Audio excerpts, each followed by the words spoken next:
That's a little more like it. It is 10:05 on the west coast of the United States. It is 06:05 GMT, 24th of February 2015. Thanks for being here. As always, cBass After Dark. As I said, tonight's a rough night. I don't even know if I feel like really being on the air the entire time, to be completely frank with you.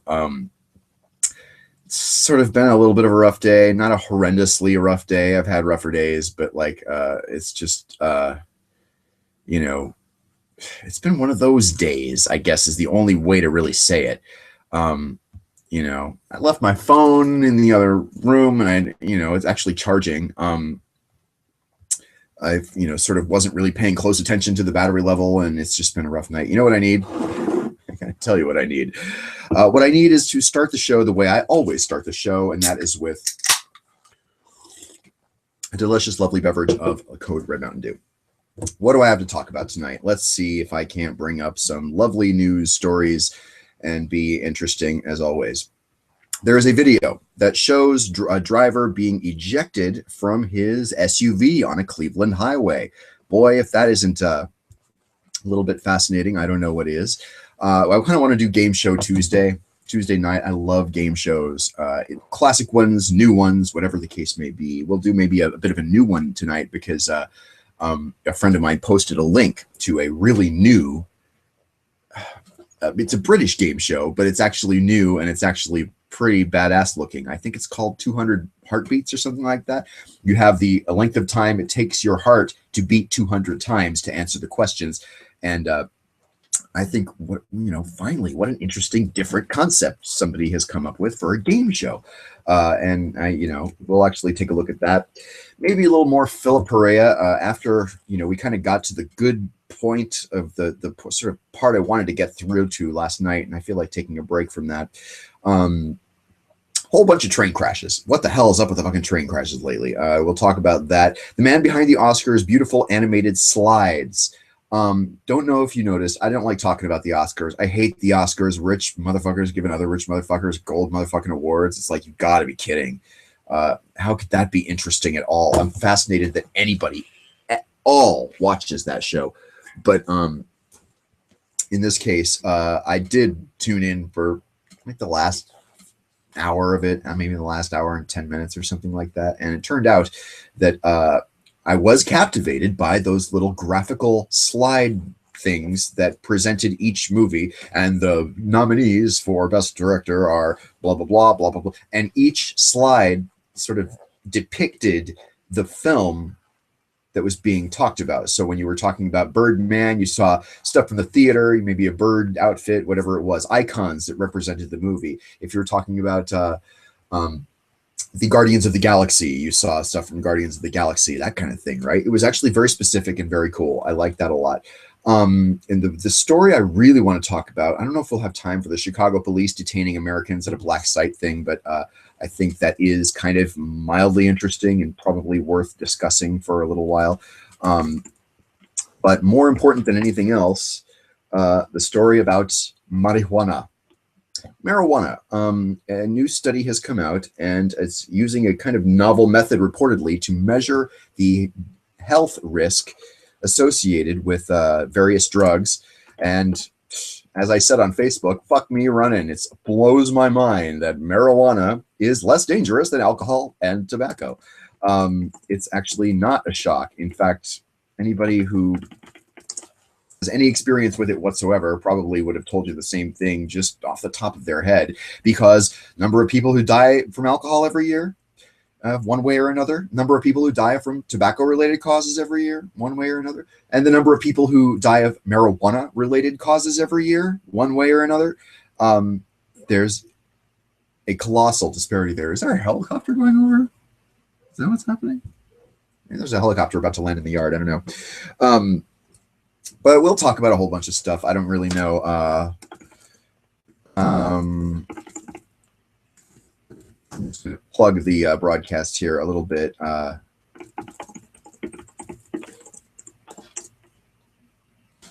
right, let's get started. The first story I want to bring to you is, all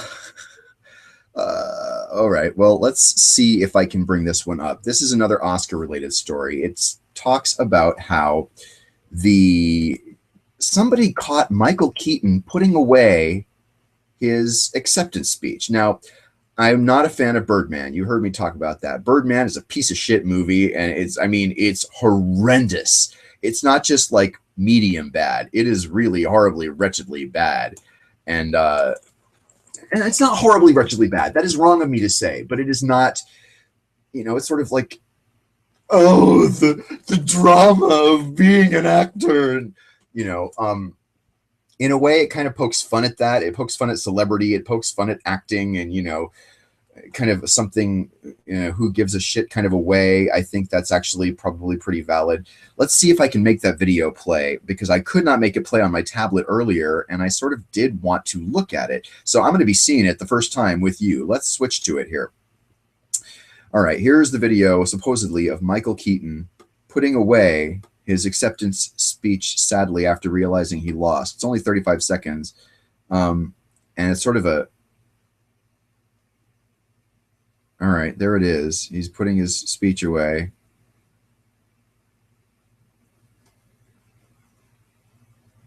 That's it? Oh, my God.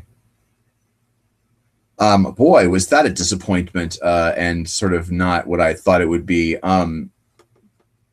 Like, holy fucking shit, that was bad. All right, well, let's look at, the hell with it. Let's look at the next story I was going to look at here. Since we're talking about the Oscars, let's do this one. The man behind the Oscars' beautiful animated slides. The best part of the Oscars, quite possibly. Better than, I think, Lady Gaga. Are we going to have a little video? Okay, you can see a glimpse of it here, maybe on this Vimeo video. American Sniper. This. See that? American Sniper, Bullets and Blood. Birdman. Expected virtue of ignorance. The Birds. Boyhood. Kind of a flip book through the ages of the boy in the hood or whatever. The Grand Budapest Hotel. Hotel-related things or mustaches, whatever the hell. And this one, The Imitation Game. See those slides? Those were really cool. During Sunday night's Oscars, the elegant slides that announced each category may have been the best part of the broadcast. I cannot agree more strongly. For Best Picture, a row of animated bullets left a trail of blood. Black watercolor sketch of a man's torso dissolved into a flock of birds for Birdman. The production design category was a particular highlight, and I noticed this. I think I even tuned in right around then. I'm like, oh man, that was actually cool. Each slide featured a selection of objects representing the nominated film, artfully arranged and photographed from above. The delicate pastries and gilded keys of Grand Budapest, wires and screws of The Imitation Game. Let's check this. Is this a clip of it here? It's only 30 seconds long. Look at that. Yeah, this is what I saw. Check it out. By Adam Stockhausen. The production design. Can I go full screen here? Yes. The Imitation Game. Production design by Maria Jerkovic. Like little tools and all the stuff in the production design. Tremendous. Interstellar. Production design by Nathan Crowley. I didn't see Interstellar, but check it out. Gary Fettis. Into the Woods. Production design by Dennis Gassner. Set decoration by Anna Pinnock. Mr. Turner. Production design by Susie Davies. Set decoration by Charlotte Watts. Yeah, look at that. That was really tremendous. And I mean, it goes by snap in the blink of an eye so fast that you may not even really appreciate what you've seen unless you have it on TiVo or something and can sort of freeze frame through it. The man behind the slides is Henry Hobson, right there, a graphic designer who has worked on the last 7 Oscars broadcasts. All right, so he's no noob. He knows what it's got to be. Let's see here. And it looks like there's even an interview with it. Were you actually at the Oscars? I watched at a pub with a load of colleagues, but I did get to attend every rehearsal. So by last night, I'd seen the show several times over. God, how fucking excruciating that must be, especially given how excruciating the Oscars themselves were. A creative liaison on the Academy side, the producer of the Oscars chooses people to collaborate with. Another Brit, but I promise we don't always stick together. My first Oscars was 7 years ago. At that point, I was just designing fragments of it, really small aspects, like the captions that come up on the bottom of the screen when the winner is announced. But gradually, he says he took on more and more categories. Last year, they designed custom looks for 9 separate categories. This year, they did 23. So, yeah. That's all I really want to see. Let's see. Can we see the Best Picture nomination title cards? Because this was pretty impressive. Let's see this really fast, too. And then I promise I'll stop. American Hustle. Oh, can I hit play here, please? American Hustle. Captain Phillips. Oh, this is from a previous year. This is like from last year. Dallas Buyers Club. Gravity. Ugh, God, Gravity was excruciatingly bad. Her. Her was not excruciatingly bad, but it was not great. I thought it would be better than it was. And Nebraska. All right, enough. Yeah, please shut up. Okay, so I think that's really cool. I'd love to get involved with that kind of thing, the kind of graphic design and the, you know, just sort of taking each movie, thinking about what icons or visualizations represent it, and then sort of running with it and designing a little 3-second thing that animates and says, you know, what the movie is and stuff. I love that shit. That shit was cool. If only the Oscars could live up, you know, could be fully as high quality as that particular part of the show was, it would have been a much, much better show. And I wanted to like Neil Patrick Harris. I do like Neil Patrick Harris, but, you know, he's great in Harold and Kumar, for instance. But God damn, it was just boring. And the people who I was watching it with, who are normally excited by awards, I'm jaded. I think all award shows are boring, right? Even the people who like the award shows thought, this is excruciating. You know, the president of the Academy and the, you know, blah, blah, blah, blah, blah. Music acts that sucked for the most part, with the exception of Lady Gaga. She was good. What the hell ever. All right, let's see here. Let's look at the serious story. We'll do game shows and have some fun starting at 11:30. But for now, let us go ahead and talk about the Chicago police detaining Americans at a black site. This is from The Guardian, so that's a legitimate news source, at least in, you know, you people who say no news is legitimate, then, you know, can basically fuck off, because that's not the case. But the disappeared. Chicago police detain Americans at an abuse-laden black site. What does this video even say? I haven't watched this. This old warehouse on Chicago's west side is not a typical police facility. It's called Homan Square. Lawyers and criminologists describe it as Chicago's equivalent of a CIA black site. When you go in, nobody knows what happened to you. It's almost like they throw a black bag over your head and make you disappear for a day or two. And just, they're interrogation facilities.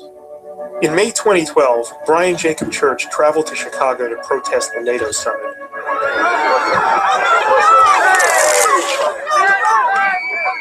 Police arrested him on suspicion of terrorism charges. Suspicion of terrorism. Okay. When they first arrested us, they took us to this building. We were never booked, or we were never processed. I was in Homan Square for about 17 hours, you know, handcuffed to a bench before I was actually finally allowed to see an attorney. The right to remain silent is fundamental in criminal justice. So is access to a lawyer. At Homan Square, Church says you get neither. With his lawyers unable even to find him, no one could enforce his rights. I had essentially figured, all right, well, they disappeared us, and so we're probably never going to see the light of day again. Homan Square isn't obviously a police facility, but there are cop vehicles parked outside. Anti-gang, anti-vice, and other special units operate inside, where the public is barred from seeing what goes on. So essentially, the bench was about this wide, and at the back, it had a bar that came across like this. They wouldn't unhandcuff us to sleep. So when I slept with like my hand cuffed to the bar, and I was kind of slept like this. All of our ankles were handcuffed together as well. I asked them to make a phone call. I asked, you know, to talk to my lawyers. And again, they pointed at the phone number and was like, oh, you're not getting any phone calls from here. And they're like, just tell us what we want to know and you can go home. Lawyers eventually found Church through a tip-off from Chicago politicos. After approximately 20 hours inside Homan Square, he was taken to an actual police precinct. Homan Square, it's definitely an unusual place. It brings to mind the interrogation facilities that they use in the Middle East. That's essentially what this place, Homan Square, is. It's a domestic black site.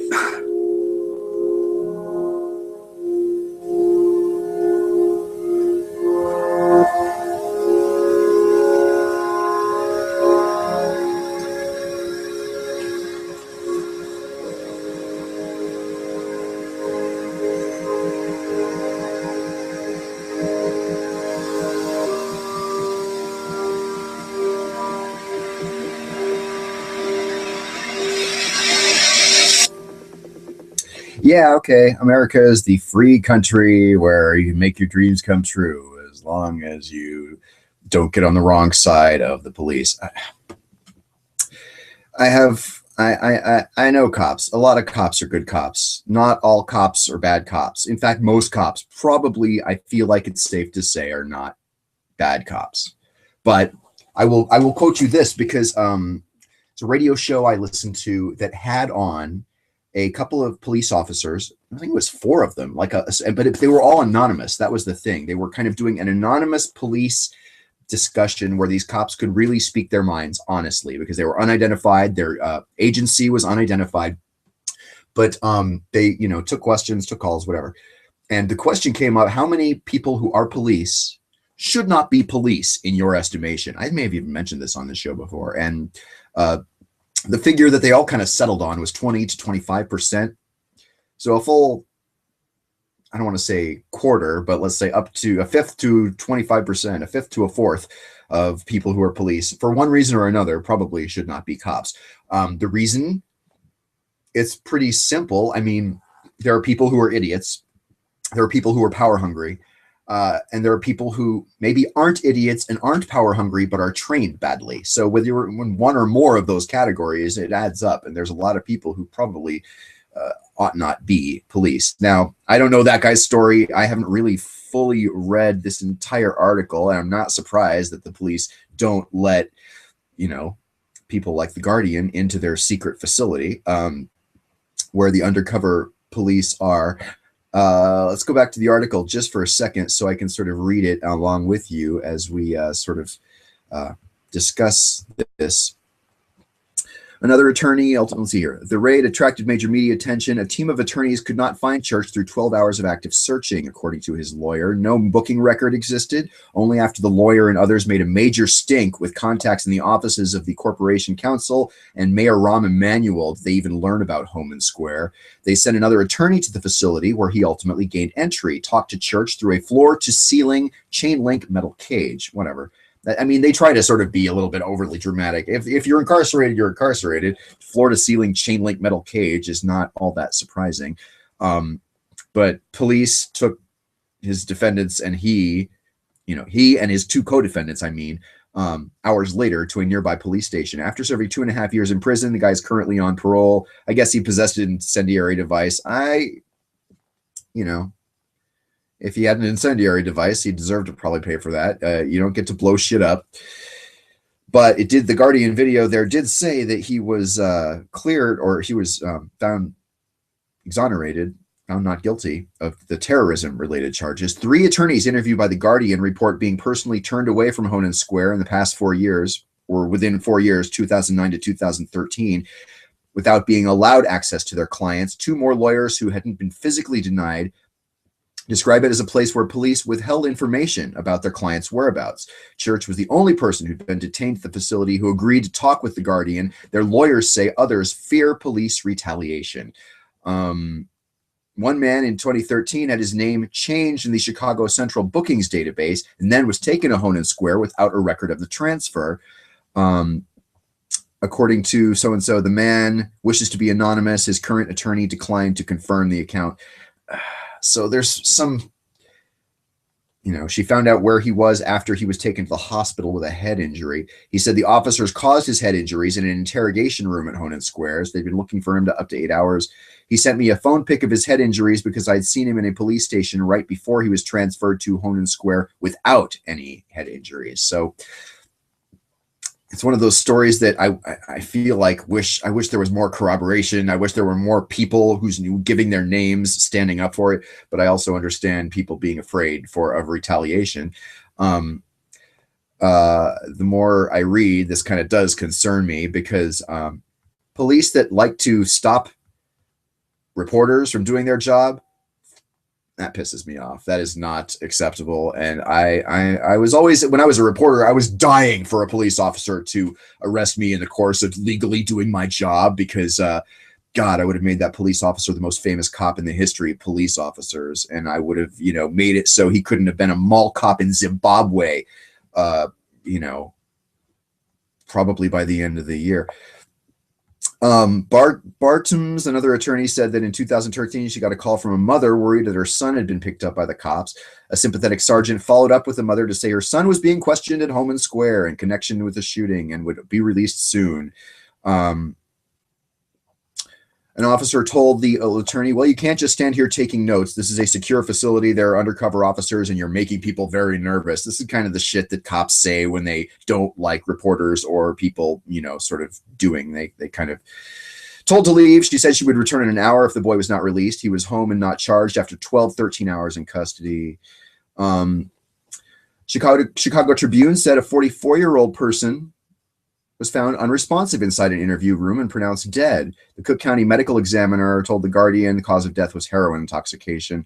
Honan Square is hardly concerned exclusively with terrorism. Several special units operate outside of it, including the anti-gang and anti-drug task forces or anti-drug forces. If police want guns, money, drugs, or information on the flow of any of them into the streets, they bring them there and use it as a place of interrogation off the books.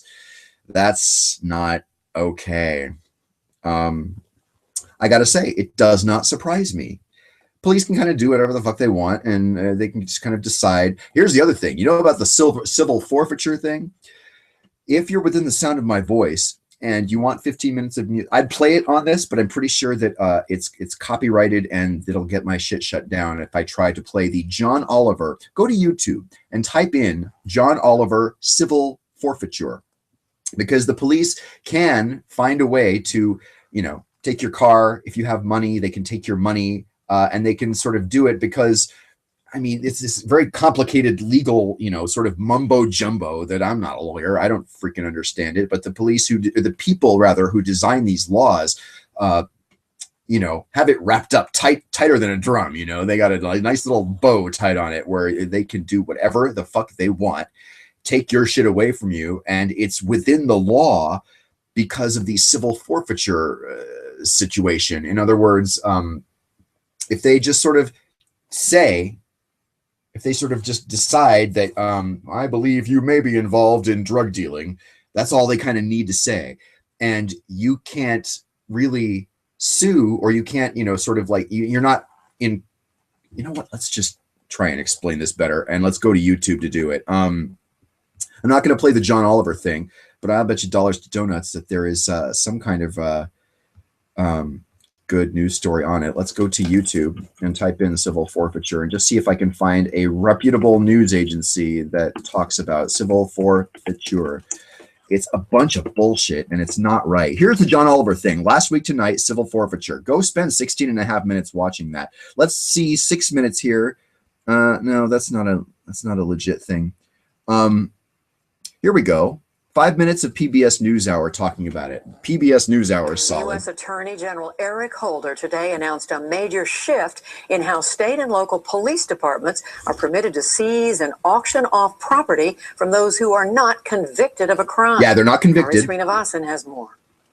The practice by police departments is known as civil forfeiture, and it's raised nearly $3 billion for local departments around the country. But the practice has been controversial. Yeah, because, that's the thing. That's the thing.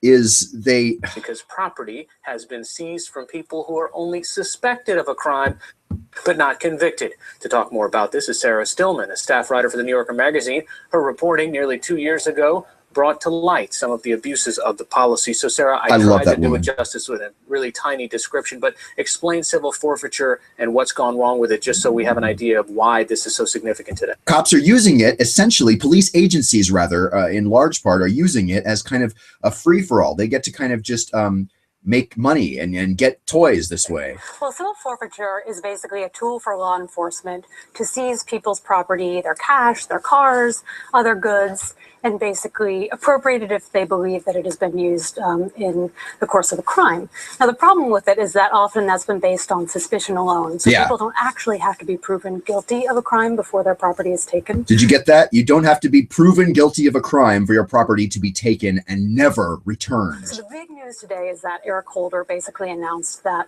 they were more or less ending a federal policy that had allowed local and state law enforcement agencies to take people's goods, turn them over to the federal government for forfeiture, and then they would get to take a lot of that money back and keep it for themselves. Oh my, I've just what kind of turned my camera off here. have Just in give me a moment here while I can restore to you the thing. I was looking at the date on the report. It is of January 16th of this year, 2015. So this is pretty current stuff. Let's go back to the story here and just let this play out. It's only a couple of minutes, and you know, I'm fascinated by this. All of these different thousands of police departments that use the federal law as part of the reason why they should be able to seize some of the property from someone that they pull over or involved in a crime. Well, it's really a starting point. So it means that, you know, there will be more accountability at the local level, but a lot of this takes place at the state level when you're seeing abuses. And sometimes, you know, some of the cases I wrote about in a piece for the New Yorker some time ago involved people who, you know, an elderly couple in Philadelphia, for instance, whose son had sold about $20 worth of pot on the porch, or at least he was alleged to. He hadn't been proven guilty of the crime. And the family learned that after their home was raided by a SWAT team, the home was actually going to be seized and sold at an auction to benefit the city with those funds. So you're still seeing abuses like that at the local level that won't be stopped by this, because this is essentially ending a federal program of cooperation. Okay, so when we're talking about $2.5 or $3 billion in seizures, even any significant dent is going to have resistance from law enforcement agencies, right? Absolutely, because one of the issues with the perverse incentives is that law enforcement has become very, very dependent on these funds. And we've seen in many cases local police departments really don't have a lot of resources beyond the pool of money that they get from forfeiture, which can really be quite sizable. I mean, I looked at some small towns in Texas where almost the entirety of police operations, everything from money they were using to buy guns, to buy a lot of the things that you're seeing in these massive SWAT raids, all of that was coming from forfeiture funds. And are we seeing a slight shift in the political climate? Because there was a little bit of bipartisan support today for trying to rethink these laws. I think I'm willing to bet the Republicans don't like these new laws, because the Republicans, are the ones that love to cut funding, and yet they want police agencies to have maximum power. And so the best way to cut funding and still let police agencies maintain maximum power and all the funding that they could possibly want, treasure chest for police agencies, especially, as Sarah here said, in small towns like in Texas. Tremendously exciting. I think it's one of the areas, there's so many criminal justice reforms going on right now that are bipartisan. You see a lot of support on the left and right, and across the political spectrum, people have been calling for more comprehensive reforms. There's been conversation about federal, there's been legislation proposed, and there's also many people looking at this at the state and local level to push reforms. So what's motivating that? Is the shift that we were more concerned 20, 30 years ago when these laws went on the books to say, let's get the criminals off the streets, let's take away the cash and the cars and maybe make some money off of it now, and it's more of an encroachment on our personal freedoms? I think we're at a moment when we're really reassessing a lot of what came out of the war on drugs. So these laws emerged from the 1980s, and they came out of, in many respects, a very good place, which is that people should not be able to profit from their crimes. But as they became this means of funding law enforcement, a lot of that spun out of control. And I looked at a lot of places where, for instance, in Detroit, a bunch of kids were at a party at an art museum. A huge SWAT team raids the place, and they seized all of the young people's cars without ever actually going through real procedures in court to prove them guilty of anything. So I think we're at a moment when we're really rethinking police militarization and the. Yeah, we are. I don't think it's happening fast enough. Let's see if I can get away with playing just a little piece of the John Oliver thing, because while I'm not going to let it just play, I think I know the story enough to kind of bring up that video she was talking about where the kids actually were arrested. Is that it? No, that's not it. Where is the video of the people being arrested in the disco club? That's the one she was talking about, and he has the video of it. I'm almost sure if I scroll through it slowly enough here, is that it there? I think. And knowing that starts to make you wonder about the motivations of these kinds of questions. Is there any large amounts of cash in the vehicle? Yeah. Any large sums of money over $5,000 in cash? See, when the cops are asking you that, be careful, because they're going to probably try and steal your freaking money. How much money you got? I'll take whatever cash you got in there. And is that a Slurpee in the cup holder? What flavor? What flavor? Yeah, John Oliver is a freaking genius. If you're able to watch this on YouTube, please do. It will amuse you, it will delight you, and it will piss you off kind of all at the same time. I don't want to play a big piece of it because Google will shut me down if I try to.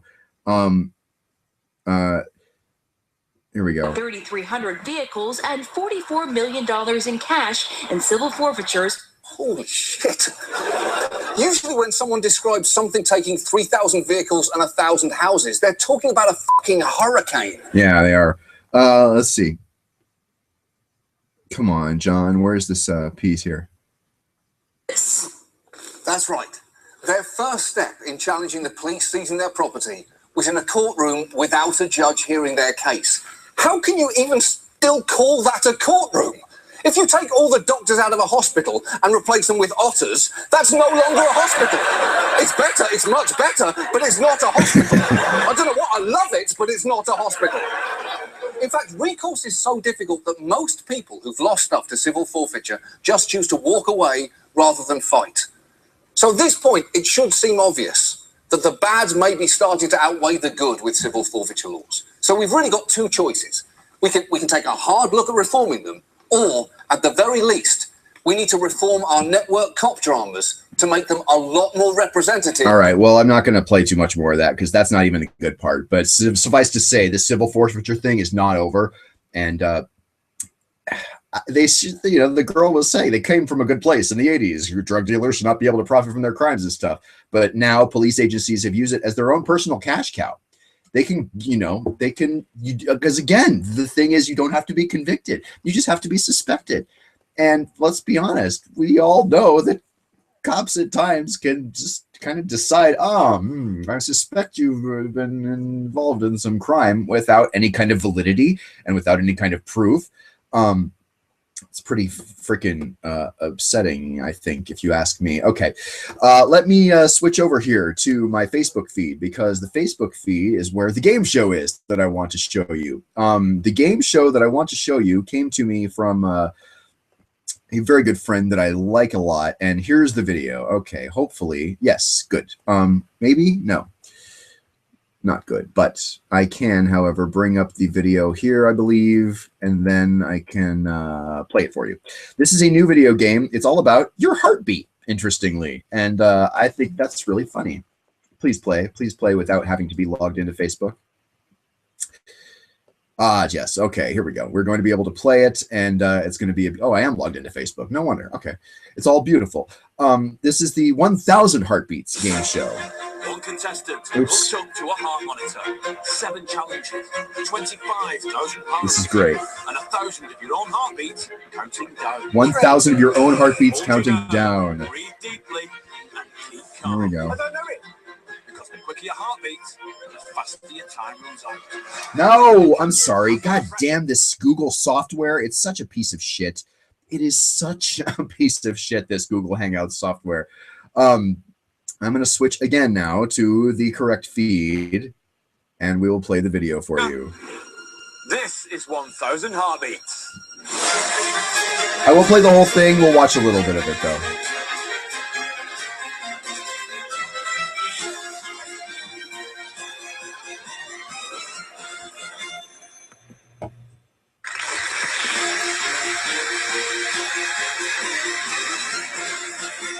By the way, did you notice that? That was actually a live string quartet or quintet or whatever, like live instruments Welcome to playing. 1,000 Heartbeats, the quiz where the beat of your own heart could win you £25,000. Now, here's a quick reminder of how John from Glasgow played on the last show. Last time on 1000 Heartbeats, food fanatic John from Glasgow played a mixed game. He struggled with contrast, De Niro? but played reorder in lightning quick time. Icosagons? With £500 banked and 748 heartbeats remaining, can John go all the way to the £25,000 jackpot? Right, John, before I reveal your next round, here's a reminder of how the game works. Each round is worth an increasing amount of money. Complete the round and you bank the cash. But that money is not yours to take home. Your money is not yours to take home.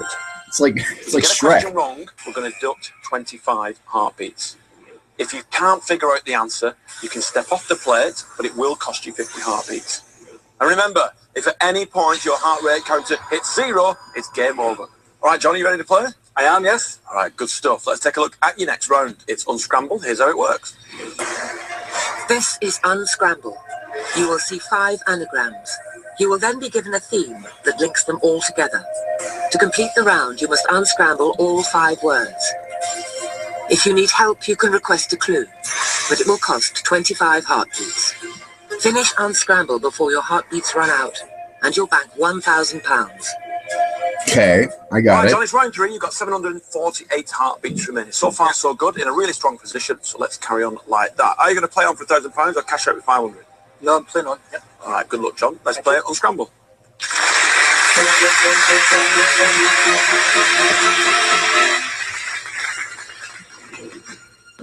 91 beats per minute. John, Okay. you need to unscramble 5 words. If you're ready, please step onto the plate.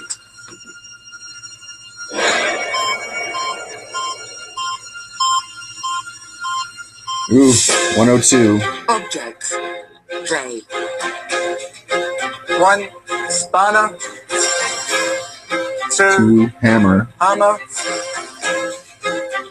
3 Drill. Yeah. 4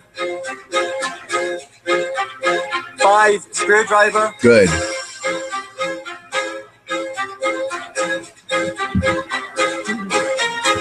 four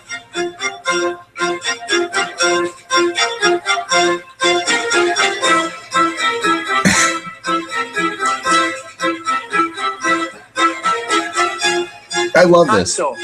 Jacksaw. Oh, hacksaw. Wow. Okay. Jacksaw. What's a jacksaw? You see? I would not do well at this game. I'm delighted with that. You were fabulous. So you can see what's happening, right? The more nervous you get, the faster your heart beats, the less time you have. You didn't even take a clue because you knew they were tools and didn't want to end up looking like one. I told you a clue. All right. Well done. Well done. That was fabulous. Really, really good. So far, John has banked £1,000. He's got 674 heartbeats remaining. So well done, John. Remaining. All right, let's see round 4. It's Link, and this is how it works. Link. This is Link. You'll see 2 columns of 6 answer options. Okay. You'll then be given an instruction. To complete the game, you must correctly link 4 options in the left column with 4 options in the right column. Finish Link before your heartbeats run out, and you'll bank £2,500. So it's round 4. It's Link. You've got 600 heartbeats remaining. This is all down to the category, really. Anything you're not looking forward to? I would say English counties because my knowledge of that is pretty bad. Well, so far, so good. Yeah. First round was a little bit shaky.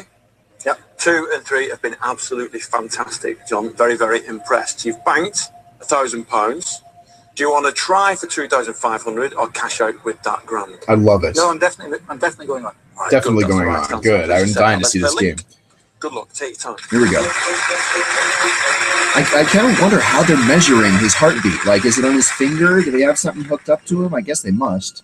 All right, John, you need to find the 4 correct links. I find myself breathing deeply When you're because, ready, like, please I step feel like onto I the will plate. make his heartbeat go down if I breathe deeply.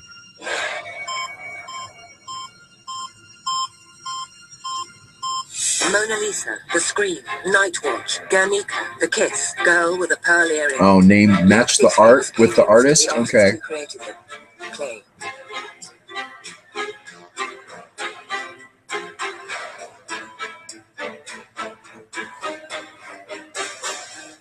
Mona Lisa, Da Vinci, Da Vinci. right? Yeah. The Stream, Van Gogh. The Scream. Munch. Oh, really? I guess I did know that. Wait. Night Watch. Night Watch. Van Gogh? That's Starry Van Night. Gogh. No. Ooh, I think it costs him when he gets it Night wrong. Watch. Rembrandt. Okay. Just one more, John.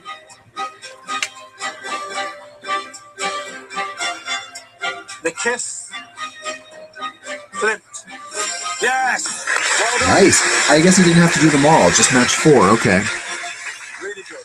Really good. Very steady gameplay. One wrong answer, but you got it in the end. I'm amazed I got that. Do you know that? Oh, really? I'm absolutely incredulous. So that was total guesswork. 2 guesses.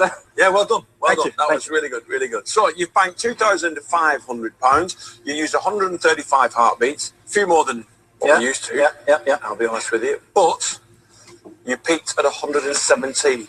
Maybe you're getting a little bit more panic. 117? Yeah, 117. All right, okay. I thought higher, but that's good. All right, John, let's reveal round 5. It's pinpoint. Here's how it works. This is pinpoint.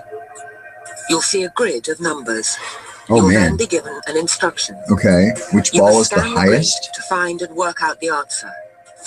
To complete the round, you must clear 3 grids, a total of 15 answers. Finish the game before your heartbeats run out, and you'll bank £5,000. £5,000. So, John, round 5 is pinpoints. It's all about mathematics. You've got 539 heartbeats remaining. A little bit of observation thrown in there as well. Are you feeling confident about maths? Maths is okay. I'm okay at maths. I'm not Carol Vorderman, but I'm okay at maths. So, are you going to play on for £5,000 or are you going to cash out with 2,500? Because your gameplay is really good. It's exceptional. I'm definitely playing on. All right, good man. He's got like 500. He's Let's got more play. than half his heartbeats left. Gotta walk over the circle. That's so cool that these musicians are live, though. All right, John. Look at them. There they are, trilling. If you're ready, please step onto the plate.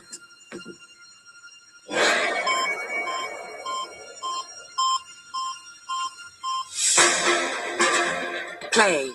What is the highest even ball? 30. 30.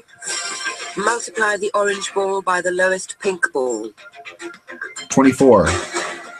24. Beautiful. What is the lowest even ball? 6. 6. Add the pink balls together. 28 plus 8, 36. 36. Add the remaining balls together. 37. Wow. He did that Number fast. Okay, another Add one? both pairs of matching Seriously? numbered balls together. Do what? Oh, 34 and 34 is 68? 68. Oh. Add both pairs of matching. Oh, both pairs of matching. 38 plus 4 is 42. 42. 72. 7? Okay, I Multiply didn't the get that pink wrong. balls together. 300. Yes. Multiply the even balls together. All of them? 12 60. times 4 is 60? No? No, 48. 48. Subtract the lowest ball from the highest ball. Okay, 17. No, 18. 18. Shit. Add the remaining balls together. 32. 32. Yeah. Last grid. Last grid. Here we go. Multiply the lowest yellow ball 2 by the highest orange ball. Times 65 is 130. 102. Oh. Add the 2 lowest balls to the highest ball. 5 and 7 is 12. 77. Subtract the highest odd ball from the highest even ball. 21 minus 34 is like 13. 13. Yeah. Multiply the pair of matching numbered balls together. 100. 100. What is 10 less than the total of the remaining balls? Yeah. 47. Jesus, that guy's fast. He's better at math than I am. And he said he wasn't good at math. 256 of his balls or his heartbeats left. His balls. But well done. You used 283 heartbeats. You got some wrong answers. You peaked at 120. That's the highest you peaked at so far. Okay. So, After round 5, John has banked $5,000 and he's got 256 heartbeats remaining. What will he do? Will he play the next round or will he cash out? We'll find out after the break. We'll find out after the break. Oh, wait, I want to see the musicians. Check it out. They're even hot girls, it looks like, for those of you who are straight boys that like to look at hot girls in, like, cocktail dresses or whatever. All right, let's wrap things up here. I got about, oh, please stop. Anyway, do look that up if you can, called 1,000 Heartbeats. And those live musicians are just something else. I think that's impressive as hell. Okay, let's see. I wanted to talk with you. The last story I wanted to bring to you is the one about the study involving marijuana.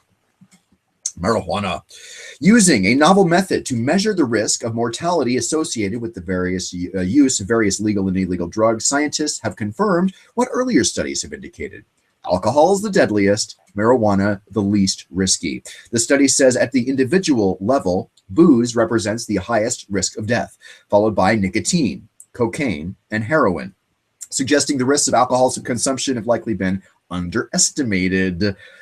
No shit. I mean, anybody who's studied neurology at all probably can tell you. I've had this argument in the chat room at the Trekkie chat room for a couple of people who are like, oh, you know, that sugar you drink, cBas, will kill you. These unwelcome, you know, bullshit comments. And I've always said, I am entirely qualified to nag at people to not drink alcohol, but do I? No. Because it's up to you if you want to fuck yourself up or not. And it's up to me if I want to fuck myself up or not. And your advice is not welcome and is seen and makes you, you know, beyond obnoxious. Like you, if you don't care, you're being an obnoxious asshole. That's part of the problem. I don't get the people who don't, I don't care.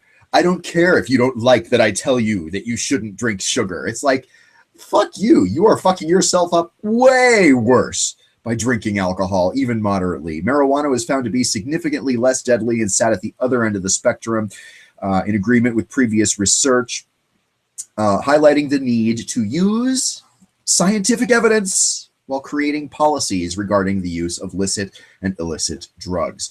It seems much of the world made up their mind a long time ago about the dangers of illegal substances, and this, combined with the fact that it's difficult to assess and classify the risks of drug abuse in people, means that few studies actually exist in which scientists have actually compared the dangers of different drugs. Furthermore, since illegal drug abuse is regarded as a bigger problem for society than using other harmful known substances like legal drugs, alcohol, prescription drugs, tobacco, governments have tended to go for restrictive policies that are more often than not based on emotion, not educated information, or educated guesses rather, the article says. Let's just find this article. I copied and pasted the text of the article without actually copying and pasting the source, and that's important to me to bring to you the actual source so you can look it up yourself. So let's type it into Google. Oh, that's right. I found it on Facebook. It's a website called I Fucking Love Science. Let me switch to it here and you can kind of read along with me. We got about 10 minutes left. I started 5 minutes late, so we're going to go a little 5 minutes over here. But here is the article. IFL Science. That stands for I Fucking Love Science. New study finds marijuana, blah, blah, blah. As described in the journal Scientific Reports, they found that at the individual level, can I blow this up a little bit, make it any bigger? Yes, I can. Okay, as described in Scientific Reports, here we are. Oh dear. Scientists found that at the level of individual use, 4 substances were classified as high risk: alcohol, nicotine, cocaine, and heroin. The others fell into the so-called risk category. However, if we look at the risks for population rather than the individual, what was the only one considered high risk? That's right, alcohol. According to the results, cannabis is around 114 times less deadly than alcohol. Here's a link to the Washington Post. If IFL Science is not a good enough source for you, the Washington Post certainly should be. According to the results, cannabis is around 114 times less deadly than alcohol and was the only drug out of those examined to pose a low risk of death. Researchers hasten to point out, now here's the sort of asterisk, if you will, hasten to point out these results do not mean in any way that drinking a moderate amount of booze is worse than taking heroin. That's not what this means. A lot of the harm associated with drug use isn't due to the drug itself, but rather the environment in which it is taken. For example, sharing dirty needles. This was not taken into account by this study. But while the study sought to address criticisms of earlier work and yet still produce similar results, it is necessary to note the study has limitations. All studies do. For example, studies examining the long-term effects of drugs are lacking, meaning the only risk they could assess was death.